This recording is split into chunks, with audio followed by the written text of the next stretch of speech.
Alors, donc, attendez que je mette la musique en fond sonore là. Voilà. Donc, c'est ainsi que l'Église doit se soumettre à Christ. Donc, notre vie spirituelle avec Dieu est un mariage spirituel que Dieu a regardé, voilà, pour le manifester sur la terre à travers l'homme et la femme. Voilà. Donc, on va maintenant entrer dans le vif de notre sujet qui caractérise, bien aimé, comme thème homme. Voici les 30 signes d'une femme qui t'aime.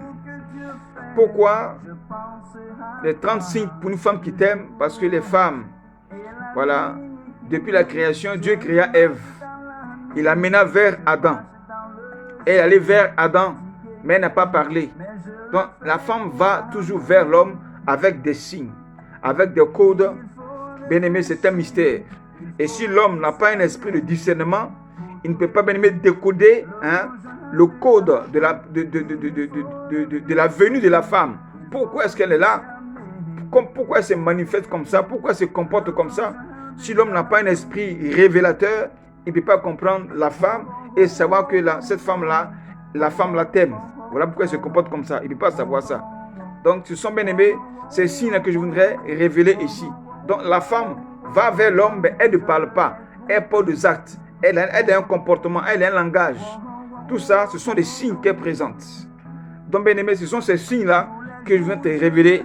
Parce qu'après que Ève est allée vers Adam, Adam a dit, voici, cette fois-ci, os de mes os, chair de ma chair. Donc, il a reconnu que c'était la femme de sa vie. Ainsi, Rebecca est allée vers le serviteur d'Abraham. Et à travers les signes qu'il a manifestés de soumission, d'obéissance et de respect, il a vu en elle la femme pour Isaac. Ainsi, Abigail est partie vers le roi, vers David. Quand elle a servi à manger, David a su que c'était une bonne femme à épouser. Ainsi, Ruth, la Moabite, est allée dans le champ de Boaz. Elle a travaillé comme un garçon, mais elle n'a pas parlé. Son travail a parlé à sa place. Boaz a vu en elle une femme qu'il pouvait épouser. C'est ainsi encore que Esther est allée vers le roi Assyrus. Voilà, dans son palais pour le défilé de concours de beauté. C'est là que Assyrus a choisi Esther. Donc, toutes ces femmes-là sont allées vers ces hommes-là, mais elles n'ont pas parlé. Elles ont agi avec les signes. Donc, c'est par les signes que tu peux reconnaître que cette femme-là, elle t'aime ou bien ne t'aime pas. Homme frère. Donc, suis avec moi, bien-aimé, ces 30 signes que je voudrais là te révéler.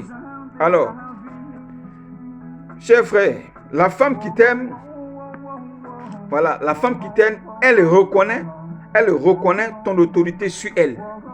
Voilà, selon 1 Pierre, chapitre 3, verset 1 à 6. Et puis Éphésiens 5, 22 à 24, le Seigneur dit, femme, soumets-toi à ton mari. Femme, soumettez-vous à votre mari. Honorez et respectez-le. Et puis soyez obéissants à lui. Donc, dans le premier signe, c'est le signe de la soumission. Voilà. Le premier signe que toi, homme, tu dois avoir une femme qui sera la femme de ta destinée. Et la femme qui t'aime, c'est la soumission. Si elle manifeste les signes de la soumission, sache que c'est une bonne femme, c'est une femme qui t'aime. Une femme qui t'aime, c'est bien aimé, c'est celle-là qui se soumet à toi. Mais si elle ne t'aime pas, elle ne peut pas se soumettre à toi. Une femme qui est rebelle, qui est insoumise, ça veut dire qu'elle ne t'aime pas. Voilà, elle ne t'aime pas. Mais si tu dois voir qu'elle est soumise, tout ce que tu lui dis, elle fait, c'est qu'elle t'aime. Amen. Mais celle qui est soumise pour un temps, parce qu'elle cherche quelque chose avec toi, donc elle manifeste l'hypocrisie. Dès qu'elle a eu ça, elle te manque de respect, elle est insoumise. C'est qu'elle ne t'aime pas, elle n'est pas soumise. Il faut la quitter, elle est là par rapport à l'argent. Amen. Mais la femme qui t'aime, mon frère, elle est soumise. Donc voici, bien aimé, les 5, on peut dire, attendez, que je vois, voilà. Voici, bien aimé, les 8 premiers signes. Voilà. Dans la soumission, il y a 8 signes qu'elle va te présenter. Le premier signe, c'est quoi? C'est qu'elle reconnaît ton autorité sur elle. Voilà. Elle reconnaît ton autorité sur elle, jusqu'à même dans le mariage, elle reconnaîtra ton autorité. Que tu es le chef de sa vie. Voilà. Elle voit en toi, homme frère, Dieu. Elle voit l'autorité de Dieu en toi. Pour ça, parce qu'elle reconnaît l'autorité de Dieu suprême en toi, l'homme qu'elle a en face de toi, qu'elle a en face d'elle, alors elle se soumet. Elle se soumet à toi, elle reconnaît ton autorité. Deuxième élément, la femme qui t'aime, homme frère, voilà. Elle se dit qu'elle ne peut rien faire sans toi, sans ton autorisation. La femme qui t'aime, elle ne fera rien sans ton autorisation. Ça veut dire quoi? Ça veut dire que tout ce qu'elle va faire, elle va te consulter. Elle va demander ta parole. Elle va demander ton OK. Elle va demander ton autorisation avant de faire quoi que ce soit. Même si tu n'es pas là, elle est capable de t'appeler pour t'informer que voilà ce qu'elle veut faire. Quel est ton avis? Qu'est-ce que tu décides? Donc c'est ce que tu vas dire qu'elle fera. Pourquoi? Parce qu'elle est soumise à toi. Elle a besoin de ta parole. Une femme qui agit comme ça, elle se met sous ta mission. Parce que la soumission veut dire être soumission. Donc la femme est en bas et toi tu es en haut. Donc l'homme est en haut, elle est en bas. Elle est sous la mission de l'homme. Donc elle agit sous les ordres de l'homme qu'elle aime. C'est ça la femme qui t'aime, homme frère. Mais si elle n'est pas capable de se mettre sous ta mission, sous tes ordres, attendre ce que tu dis pour qu'elle s'engage, sache qu'elle ne t'aime pas. C'est pour te dire que c'est une femme autoritaire. Elle peut agir sans toi, comme certaines femmes disent qu'elle n'a pas besoin d'un homme pour agir. Ces femmes-là sont ignorantes. Mais la vraie femme qui t'aime, elle agira, bien-aimé, selon ton autorisation. Troisième élément, mon frère, la femme qui t'aime, elle demande toujours ton conseil avant de faire quelque chose. Avant de faire quoi que ce soit, elle va demander ton conseil. Ton conseil. Voilà, elle est affrontée à une difficulté. Elle n'arrive pas à se retrouver dans sa réflexion. Elle fait recours à l'homme qu'elle aime. Elle fait recours à son mari. Elle demande ton conseil. Ah, voilà, elle a un projet. Voilà ce qu'elle veut faire. Qu'est-ce que tu en penses? Qu'est-ce que tu peux lui dire?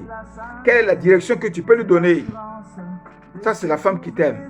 Elle partage ce qu'elle a dans son cœur avec toi. Elle attend ton conseil. Pourquoi? Parce que les femmes ne sont pas trop matures. Elles ne sont pas trop sages. Elles n'ont pas un esprit fort comme l'homme. Elles n'ont pas un esprit prophétique. Un esprit vraiment lointain. Elles voient tout près. Mais l'homme voit plus loin.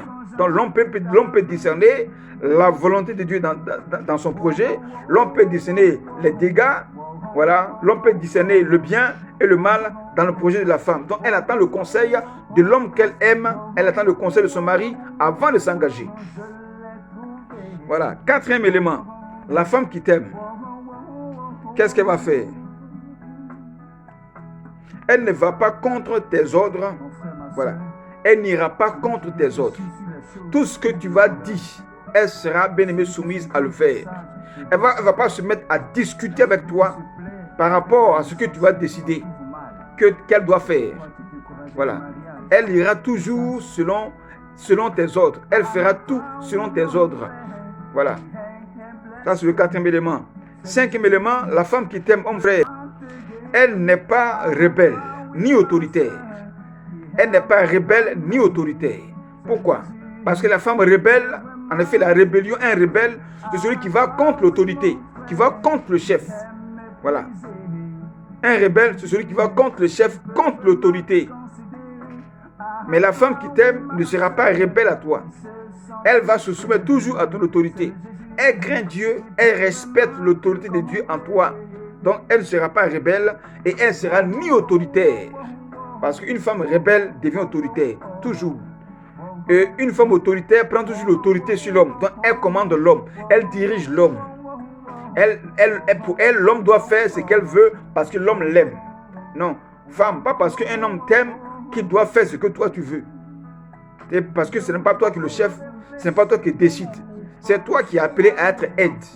Voilà. Donc dans l'aide, dans l'esprit de l'aide, selon Genèse 2, 18, que Dieu a assigné la femme, dans l'aide, il y a la soumission.